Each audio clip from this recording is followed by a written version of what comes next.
저도 궁금한 게 있었어요. 네. 올리브 오일에 목숨을 걸었다라는 표현을 하실 만큼 올리브 오일을 많이 드셔보셨고 또 관심 네. 많으시잖아요.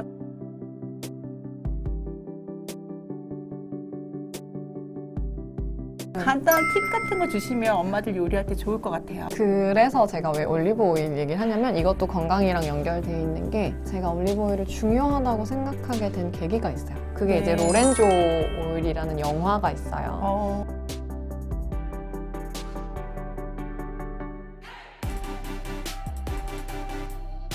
되게 오래된 영화인데 그 로렌조 오일 넘버 5가 왜 우리나라에서 인지도가 생겼냐면 박진영이 JYP 네, 네. 그 다큐멘터리 같은 거기서 박진영님이 나는 건강을 이걸로 챙긴다라는 식으로 한번 나왔던 게 있었어요. 네. 그걸로 인해서 되게 비싸요.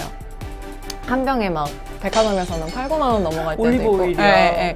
그래서 이거는 약입니다 하면서 이제 그렇게도 말씀을 드리고 하는데 그렇게 비쌀 게 아니에요, 올리브 오일 자체가. 제가 나중에 이제 대표님들이랑 얘기해보고 이렇게 나눠보고 올리브 오일에만 목숨 거신 분들이 되게 많거든요. 그래서 20년, 30년을 그 올리브 오일만 이제 수입하셨던 분들, 농장을 직접 가보신 분들 너무 많은데 제가 그래서 올리브 오일을 목숨 걸었다고 하면서까지 이번에 마켓을 시작한 건 뭐냐면 그 로렌조 오일 영화가 지금 말씀하신 것처럼 부모가 아이를 바라보는 시선이었어요. 뇌전증이 걸린 아이예요. 주인공 얘기가 이제 부모가 로렌조 오일을 만드는 과정을 담은 영화였어요. 그래서 그 영화를 보고 왜 그런 거 있잖아요. 이거 먹으면 내 아이도 낫겠다.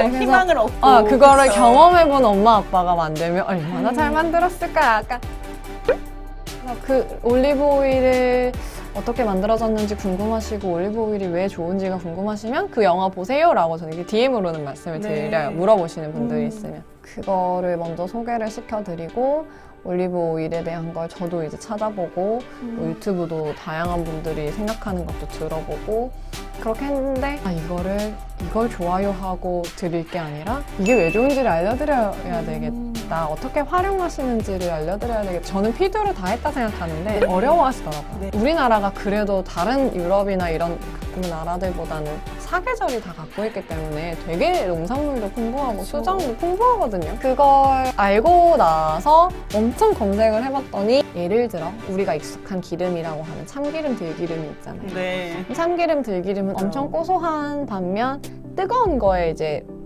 압축을 하다 보니까 생산량은 이만큼 늘릴 수 있고 고소함도 이만큼 늘릴 수 있는데 이게 생들기름 드셔보신 분들은 들기름만큼의 고소함을 절대 못 느끼세요.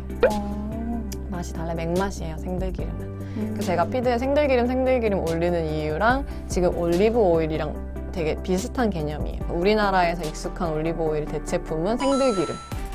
네.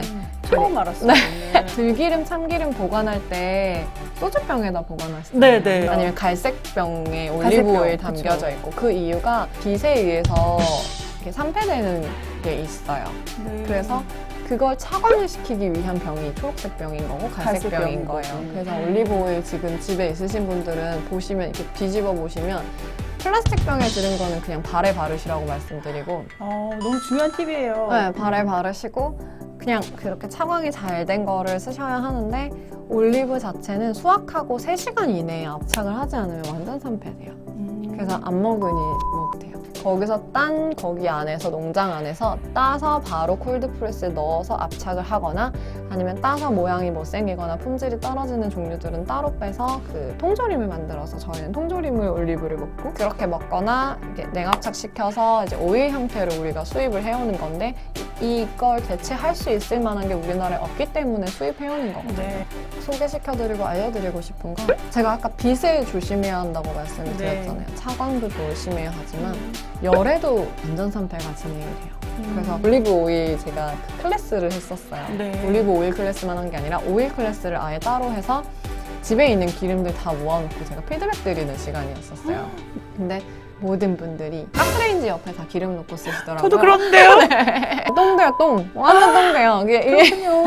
그래서 가스레인지 옆에 두지 마시고 저는 식탁 위에 올려놓으세요 말씀을 드려요. 열에 가열하면 절대 안 돼요. 올리브 오일은.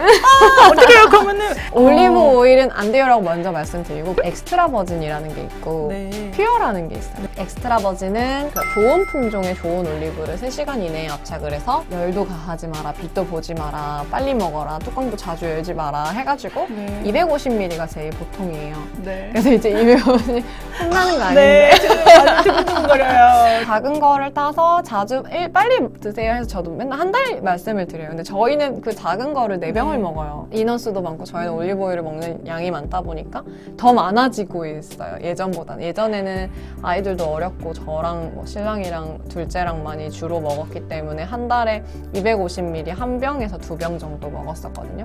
근데 지금은 아이들도 크고 집에서 먹는 횟수도 많고 코로나도 있고 하니까 그런 주변 거 다 생각해서 보니까 계산해 보니까 거의 250ml 4개 정도 먹더라고요. 엑스트라 버진은 그렇게 좋은 건데 감바스는 올리브 오일로 해야 하잖아요. 네네. 기름이 그쵸. 올리브 오일 이만큼 들어가잖아요. 네. 근데 가열해야 되잖아요. 네. 저는 이때까지 가열해서 먹었어요, 올리브유.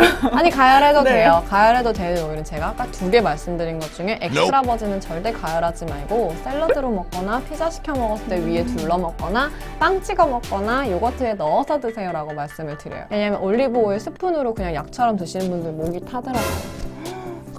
그 목이 타들어가는 이유는 거기 안에 들어있는 올레인산이라는 것 때문에 원래 매운 거예요. 그래서 제가 부드러운 거 먼저 추천을 드리고 있는 거예요. 가족이 다 먹어도 되는.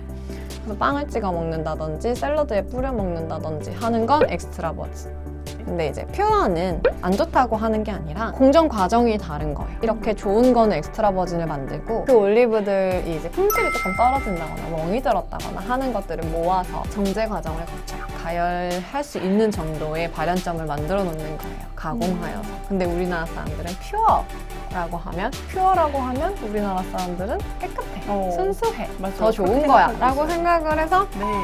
엑스트라 버진보다 퓨어가 좋다고 좋다. 생각하시는 분들이 진짜 많더라고요. 어. 근데 진짜 퓨어예요. 깡통, 순수한 그대로. 아. 그래서 제가 목적에 따라서 써야 한다고 말씀을 드렸어요. 네. 감바스는 오일을 사용하는 거예요. 끓여야 하는 조리법 때문에 그냥 퓨어 한 통 싼 거 그냥 한 통 써서 다 넣고. 감바스를 먹고 건강을 위해서 엑스트라 버진을 먹으려면 가열하지 말고 빛차단하고 뚜껑 공기 안 들어가게 해서 생식으로 드세요라고 말씀을 드립니다. 네. 네.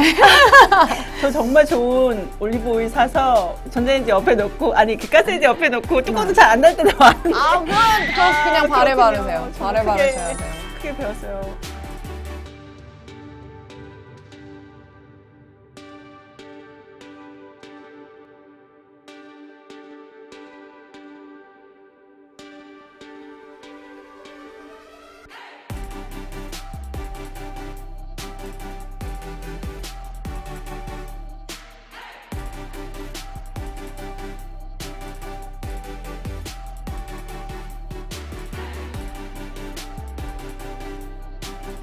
망고날TV 좋아요, 구독, 알림, 공유.